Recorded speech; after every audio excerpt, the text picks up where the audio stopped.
नमस्कार। दिन भर की बड़ी खबरों के विश्लेषण के कार्यक्रम सुनिए सच में आपका स्वागत है। मैं हूं मुकेश कुमार। दोस्तों, आप सत्य हिंदी को देख रहे हैं, लगातार पसंद कर रहे हैं, ये हमारे लिए बहुत खुशी की बात है। हम चाहते हैं कि हमारा आपका ये संबंध और प्रगाढ़ हो और मजबूत हो।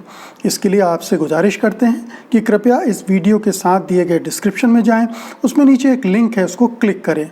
हमें उम्मीद है कि आप ऐसा ज़रूर करेंगे। तो आइए अब शुरू करते हैं दिन भर की बड़ी खबरों के विश्लेषण का कार्यक्रम सुनिए सच। और सुनिए सच में सबसे पहले आज की खास खबरों पर एक नज़र। राहुल के वीडियो पर मायावती भड़की, बीजेपी भी तिलमिलाई। वेंटिलेटर के बाद अब मास्क घोटाला, गुजरात सरकार कटघरे में। नई रिसर्च ने मरीजों को क्लोरोक्विन से जान का खतरा बताया। नीति आयोग ने कहा था 15 मई तक खत्म हो जाएगा कोरोना, अब खेद जताया। दिल्ली में मजदूरों पर किया केमिकल का छिड़काव, फिर माफ़ी मांग ली। खास खबरों पर नज़र डालने के बाद आइए अब बड़ी खबरों पर विस्तार से विश्लेषण का सिलसिला शुरू करते हैं। सबसे पहले लेते हैं आज की सबसे बड़ी खबर, राहुल गांधी का वो वीडियो जिसने राजनीतिक हलकों में हलचल मचा रखी है। कांग्रेस के पूर्व अध्यक्ष राहुल गांधी के वीडियो पर बीएसपी और बीजेपी दोनों भड़क गए हैं। राहुल गांधी ने कुछ दिन पहले दिल्ली में प्रवासी मजदूरों के साथ मुलाकात की थी। ये वीडियो उसी का है। राहुल ने इस वीडियो में घरों को लौट रहे मजदूरों के दर्द के बारे में बात की थी। राहुल कहते हैं कि कोरोना ने बहुत लोगों को चोट पहुंचाई है, लेकिन सबसे ज़्यादा दुख हमारे मजदूर भाई बहनों को हुआ है। वहीं इस वीडियो में मजदूर बता रहे हैं कि मोदी जी ने नोटबंदी की तरह अचानक लॉकडाउन घोषित कर दिया। उन्होंने गरीब आदमी के बारे में नहीं सोचा। रात को ही बोल देते हैं कि सब बंद हो जाएगा और सुबह बंद हो जाता है। बीएसपी प्रमुख मायावती ने इस वीडियो के बारे में कहा है कि ये हमदर्दी कम है और नाटक ज़्यादा लगता है। हालांकि उन्होंने बीजेपी पर भी हमला बोला है। उन्होंने कहा कि बीजेपी भी कांग्रेस के पद चिन्हों पर चल रही है।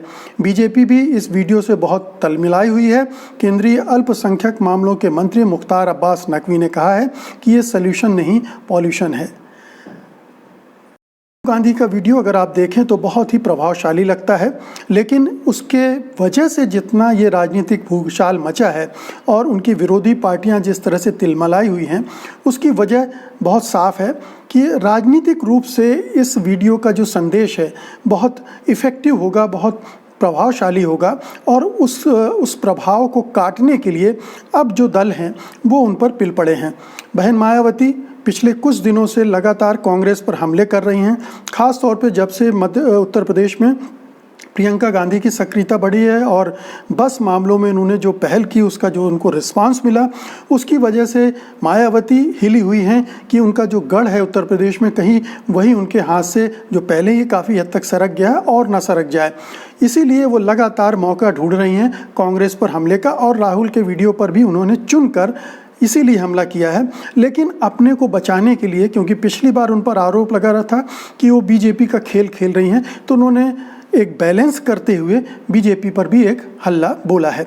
दूसरी तरफ बीजेपी तो राहुल गांधी पर पहले भी बुरी तरह से पिल पड़ी थी, नाराज़ है, उन पर हमले कर रही है। और आप याद कीजिए कि केंद्रीय वित्त मंत्री निर्मला सीतारमण ने जिस तरह से आर्थिक पैकेज के विवरण देने के दौरान राहुल गांधी पर हमला बोला था, वो बड़ा ही कहना चाहिए कि हास्यास्पद भी था, अप्रत्याशित भी था और बड़ा अखरने वाला भी था, क्योंकि जो टोन था उसका, जो अंदाज़ था, वो बड़ा ही ऐसा लग रहा था कि बहुत ही बुरी तरह से खींची हुई हैं, वो खिसियाई हुई हैं और वो अटैक कर रही हैं। तो ये जो राहुल गांधी की स्ट्रेटजी है कि वो शांतिपूर्ण ढंग से अपना वो चुपचाप दूसरे तरह से बगैर विपक्षी दलों पर सीधा हमला किए हुए कर रहे हैं, ऐसा लग रहा है कि उससे थोड़ा सा विचलित हैं जो उनके प्रतिद्वंदी दल हैं, परेशान हैं और उन्हें कुछ नहीं दिख रहा है, तो वो उन पर इस तरह से अटैक कर रहे हैं।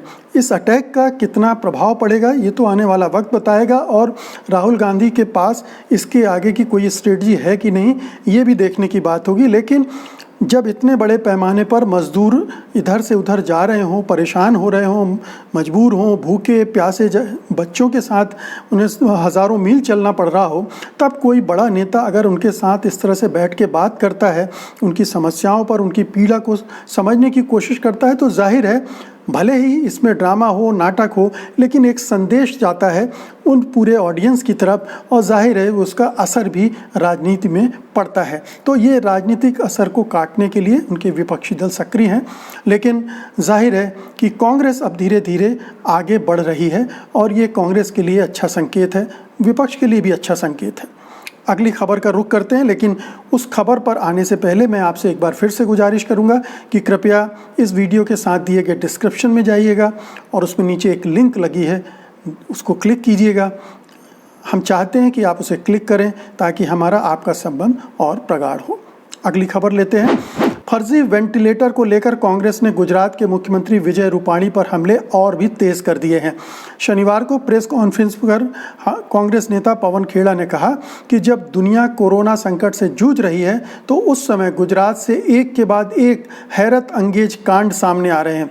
उन्होंने कहा कि रूपाणी ने अहमदाबाद के सिविल अस्पताल में धमन 1 का उद्घाटन किया और उसकी जमकर प्रशंसा की, जिसके कारण और भी कई राज्यों ने इस कंपनी से वेंटिलेटर खरीदने के ऑर्डर दिए। सच्चाई सामने के आने के बाद पुडुचेरी के मुख्यमंत्री ने ऑर्डर रद्द भी कर दिया है। दिलचस्प बात यह है कि केंद्र सरकार की कंपनी लाइकेयर ने भी 5000 फर्जी वेंटिलेटर का ऑर्डर दिया है। ये फर्जी वेंटिलेटर है, उसने सही अच्छा वेंटिलेटर समझ के ऑर्डर दिया होगा या उसे ऑर्डर देने के लिए कहा गया होगा। ये भी जानकारी सामने आई है कि जिस धमन 1 को वेंटिलेटर बताकर उद्घाटन किया गया था वो दरअसल वेंटिलेटर ना होकर सांस देने वाला एक उपकरण भर है। इससे भी बड़ी बात यह है कि इन उपकरणों को बनाने वाली फर्म के वर्तमान और पूर्व प्रमोटरों के वरिष्ठ भाजपा नेताओं से नज़दीकी संबंध है, मुख्यमंत्री रूपाणी से भी संबंध है और इनमें से कम एक उद्योगपति का परिवार प्रधानमंत्री नरेंद्र मोदी को तोहफे में जो सूट दिया था मोनोग्राम वाला, उस विवाद से भी जुड़ा हुआ है। वैसे वेंटिलेटर के बाद एनएसजी मास्क में भी मुनाफा कमाने की खबर आ रही है। माफ़ कीजिएगा, N95 मास्क में भी मुनाफा कमाने की घोटाले की खबर आ रही है कि ये जो N95 मास्क बनवाए और खरीदी किए गए उसमें भी लेन देन का खेल हुआ है। तो गुजरात सरकार वैसे ही वो कोरोना को संभाल नहीं पा रही अपने प्रदेश में, वहाँ पर जो मरने की दर है, मृत्यु दर है, वो बहुत ज़्यादा है, बड़ी तेज़ी से संक्रमण फैल रहा है, वो कंट्रोल नहीं कर पा रही। ऊपर से इस तरह के घोटाले सामने आ रहे हैं। फर्जी वेंटिलेटर का ऑर्डर दिया गया और अब ये भी कहा जा रहा है कि इस कंपनी को, ज्योति समथिंग इसका नाम है, उसको पीएम केयर से भी पैसे मिले थे, इस तरह के वेंटिलेटर बनाने का ऑर्डर मिला हुआ था। अब सच्चाई तो पीएम केयर्स फंड की कोई जान नहीं सकता है क्योंकि उस पर तो 100 पर्दे बिठा दिए गए हैं, लगा दिए गए हैं, लेकिन ये शक पैदा किया जा रहा है और एक जो केंद्रीय कंपनी का नाम आ रहा है वो उससे खरीदारी करवाने को कहा गया है, या उसने अपने से तो किया नहीं होगा, जाहिर है कि सरकार का कोई ना कोई आदमी उसमें शामिल होगा। तो ये एक पूरा दिल्ली से लेकर अहमदाबाद तक पूरा जाल फैला हुआ है करप्शन का और भाई भतीजावाद का और अपनी मित्र मंडली का, जिसको इस संकट के दौर में भी फ़ायदा पहुंचाने की कोशिशें सरकारें कर रही हैं। बहुत दुखद है कि जो जनता का पैसा है उसको इस तरह से लूट खसूटा जा रहा है और उसमें वो सरकारें शामिल हैं जो दावा करती हैं कि वो सबसे ज़्यादा जनता के हित के बारे में सोचती हैं। और आइए अब तीसरी बड़ी खबर लेते हैं। मेडिकल जर्नल द लेसेंट में प्रकाशित अध्ययन में कहा गया है कि कोविड-19 मरीजों पर मलेरिया रोधी क्लोरोक्विन या हाइड्रोक्सी क्लोरोक्विन दवाओं का इस्तेमाल क्लिनिकल ट्रायल्स के अलावा नहीं किया जाना चाहिए। इससे हृदय संबंधी परेशानियों के साथ साथ मौत का खतरा भी बढ़ जाता है। जर्मनी के ज्यूरिख यूनिवर्सिटी के हॉस्पिटल में हार्ट सेंटर के निदेशक और अध्ययन के सह लेखक प्रोफेसर फ्रैंक रुसचित्का ने कहा है कि ये मलेरिया के इलाज के लिए उचित रूप से सुरक्षित है, लेकिन कोविड रोगियों के लिए इस दवा का कोई लाभ नहीं है। हमने दुनिया भर के रोगियों का अध्ययन किया है और ये मानने का कोई कारण नहीं कि भारतीय रोगियों पर इसका कोई अलग असर होगा। इस बीच बीते शुक्रवार को भारत सरकार ने अपने परामर्श में कोविड-19 को फैलने से रोकने एवं उसका इलाज करने में शामिल बिना लक्षण वाले सभी स्वास्थ्य कर्मियों और संक्रमित लोगों के घरों में संपर्क आए लोगों में संक्रमण के खिलाफ इस दवा का इस्तेमाल करने की भी सिफारिश कर दी थी। हालांकि ये भी कहा गया कि ये दवा उन लोगों को नहीं देनी चाहिए जो नज़र कमज़ोर होने वाली रेटिना संबंधी बीमारी से ग्रस्त हैं या जिन्हें दिल की धड़कनों के घटने बढ़ने की बीमारी है। तो क्लोरोक्विन को जिस तरह से कोरोना की दवाई के रूप में प्रचारित किया, एक तो अमेरिकी राष्ट्रपति डोनाल्ड ट्रंप महाशय हैं, एक नंबर के मानसिक रूप से विचलित व्यक्ति जो अभी भी दावा कर रहे हैं कि वो क्लोरोक्विन ले रहे हैं, जबकि उनके देश के एक्सपर्ट भी कह चुके हैं कि ये ख़तरनाक हो सकता है, ख़ास तौर से जिन्हें कोई दिल की बीमारी है। और ट्रंप साहब अब उम्रदराज व्यक्ति हैं, उनको इस तरह के प्रयोग नहीं करने चाहिए। खैर खुद करें तो करें, लेकिन वो अमेरिकी जनता भर भी प्रयोग कर रहे हैं। भारत से दबाव डालकर इतनी सारी क्लोरोक्विन उन्होंने मंगाई थी और अब भारत भी इस प्रभाव में आ गया। या दुनिया के बहुत सारे देश इस प्रचार में प्रभाव में आकर इस तरह की सिफारिशें कर रहे हैं, जैसे भारत सरकार ने भी कर दिया है। लेकिन अब ये जो नया रिसर्च आया है, इसके संदर्भ में, इसके प्रकाश में इस पूरे अभियान को देखना चाहिए, क्लोरोक्विन के इस्तेमाल को समझना चाहिए कि उसे कितने हद तक इस्तेमाल किया जाना चाहिए। वो जो मेडिकल कर्मी काम कर रहे हैं कोरोना रोगियों के बीच में, उनकी इम्यूनिटी को ठीक करने तक तो ठीक है, लेकिन मरीज़ों पर इसके इस्तेमाल के बहुत ख़तरे हैं, उससे मौत का ख़तरा बढ़ जाता है। ये एक चेतावनी इस रिसर्च से मिली है और उम्मीद करनी चाहिए कि भारत सरकार इसका नोटिस लेगी और अपने परामर्श को में संशोधन करेगी, उसमें बदलाव करेगी। अगली खबर का रुख करते हैं। नीति आयोग के सदस्य वीके पॉल ने अपनी इस भूल को स्वीकार कर लिया कि उन्होंने 16 मई से कोरोना संक्रमण के मामले खत्म होने की भविष्यवाणी की थी। हालांकि अपना बचाव करते उन्होंने ये भी कहा है कि इस बयान को समझने में गलती हुई है। पॉल कोरोना संकट से निपटने के लिए बनी सरकारी कमेटी के मुखिया हैं। पॉल ने एक सवाल के जवाब में कहा कि अंग्रेजी अखबार द हिंदू ने 24 अप्रैल को खबर दी थी कि डॉक्टर पॉल ने स्वास्थ्य मंत्रालय की ब्रीफिंग में प्रेजेंटेशन के जरिए इसे विस्तार से बताया था कि लॉकडाउन कोरोना वायरस को फैलने से रोक रहा है।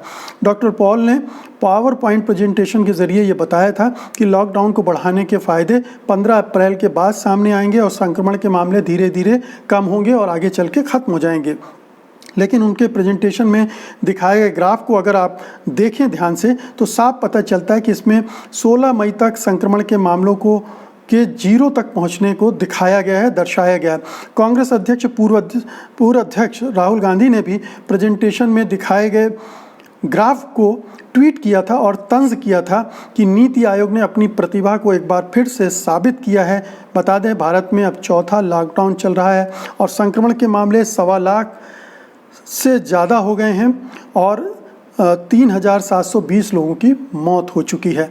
तो ये स्थिति है और हमारा नीति आयोग किस तरह से काम कर रहा है, किस तरह से फर्जी आंकड़े, फर्जी ग्राफ जारी कर रहा है, ये बड़ी चिंता की बात है कि केंद्र सरकार के स्तर पर इस तरह का फर्जीवाड़ा है। और नीति आयोग जो सबसे कहना चाहिए बड़ी एजेंसी है इन सब कामों के लिए, केंद्रीय एजेंसी बना दी है, उसके मुखिया इस तरह के ट्वीट, इस तरह के ग्राफ बनाते हैं, प्रेजेंटेशन देते हैं, पब्लिक में जाता है और जाहिर है कि उसमें जो दर्शाया गया है वो शेयर होता है। तो इस सरकार की एक बड़ी बीमारी ये है कि वो फर्जी आंकड़े बहुत बनाती है, गढ़ती है, लोगों को गुमराह करती है। जीडीपी से लेकर तमाम तरह के बेरोज़गारी तक के आंकड़े उसने फर्जी बनाए थे और जो बाद में खुल गए। अभी भी कोरोना से संबंधित आंकड़े भी हर बार पाया जा रहा है कि उसमें गड़बड़ियां हैं और अब तो सरकार इसके लिए एक अलग एजेंसी हायर करने के बारे में भी सोच रही है। लेकिन ये जब तक ये नीयत और मंशा नहीं बदलेगी लोगों को गुमराह करने की या आंकड़ों के साथ बाजीगरी करने की, तब तक ये सिलसिला थमेगा नहीं। तो इसको रोका जाना चाहिए और बल्कि इसको दंडित किया जाना चाहिए कि इस तरह से सार्वजनिक स्तर पर इस तरह की चूक कैसे हो सकती है। आप किस तरह से, किस मॉडल के आधार पर, दुनिया भर में इसको जांचने के कई मॉडल हैं। अगर किसी मॉडल को आपने आधार बनाकर इस तरह का प्रोजेक्शन किया है, इस तरह की भविष्यवाणी की है, तो ये भी बताया जाना चाहिए। लेकिन अगर कोई नीति आयोग का एक अफसर इस तरफ से अनुमान लगा के और ये घोषणा करे तो उसमें मुझे लगता है चापलूसी ज़्यादा है, प्रधानमंत्री को खुश करने की, पीएमओ को खुश करने की और उसके ज़रिए नंबर बढ़ाने की। और ये अच्छी बात है कि ये वो एक्सपोज हो गए हैं, पर्दाफाश हो गया है उनका, और लेकिन उन्होंने देश को तो गुमराह किया ही, जबकि हम देख रहे हैं कि मामले 15 मई के बाद लगातार डबल होते जा रहे हैं और अब तो बहुत तेज़ रफ्तार हो गई है। आज की अगली खबर और आखिरी खबर, बरेली के बाद अब दिल्ली में भी मजदूरों पर केमिकल के छिड़काव का मामला सामने आया है। दिल्ली के लाजपत नगर इलाके में मजदूर स्क्रीनिंग कराने के लिए जब लाइन में लगे थे तो स्क्रीनिंग के बाद उन्हें ट्रेन में बैठना था, तभी दक्षिणी दिल्ली नगर निगम के कर्मचारी टैंकर के साथ वहां पहुंचे और उन पर केमिकल का छिड़काव शुरू कर दिया, जिसके बाद लाइन में लगे मजदूर खांसने लगे और कुछ अपने बच्चों को छिपाने की कोशिश भी करने लगे। लाजपत नगर के पार्षद सुनील सहदेव ने कहा कि ये जानबूझकर नहीं किया गया, कार्यकर्ताओं को भविष्य में सावधान रहने के लिए कहा गया है। बता दें कि इससे पहले यूपी के बरेली में भी मजदूरों पर केमिकल का छिड़काव किया गया था। अब देखिए, मजदूरों पर केमिकल का छिड़काव हो जाता है और ये गलतियां बार बार होती हैं। बरेली में छिड़का गया, पूरे देश भर को पता चला, वो वीडियो वायरल हुआ, हर चैनल पर, हर मीडिया में इसकी खबर हुई, चर्चा हुई। लेकिन दिल्ली जैसे, दिल्ली महानगर, देश की राजधानी में, वहाँ पर मजदूरों पर इस तरह की एक घटना और हो गई।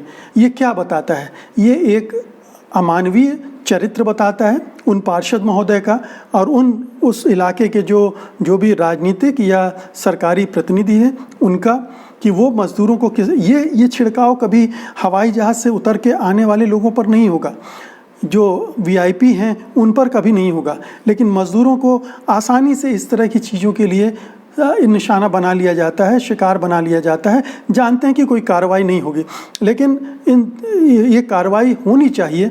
ये दिल्ली सरकार को सुनिश्चित करना चाहिए, ये केंद्र सरकार को सुनिश्चित करना चाहिए कि इस मामले में जो लोग दोषी हैं उनको दंडित किया जाए, ताकि पूरी दुनिया को, पूरे हिंदुस्तान को उससे सबक मिले। अन्यथा इस तरह की चीज़ें, मज़दूरों को कुछ भी मान लेना, जानवरों की तरह बिहेव करना, ये हमारे जो तथाकथित सभ्य समाज है उसका हिस्सा है। उसके दिमाग से ये चीज़ें निकालना बहुत ज़रूरी है और वो सीधे सीधे नहीं निकलेगा, दंड से ही निकलेगा और यहाँ दंड देने की सख्त ज़रूरत है। तो मित्रों, ये थी आज की बड़ी खबरों के विश्लेषण का कार्यक्रम सुनिए सच, और कल हम फिर हाजिर होंगे। कल यानी सोमवार को हाजिर होंगे एक नए अंक के साथ, उस दिन की बड़ी खबरों के विश्लेषण के लिए।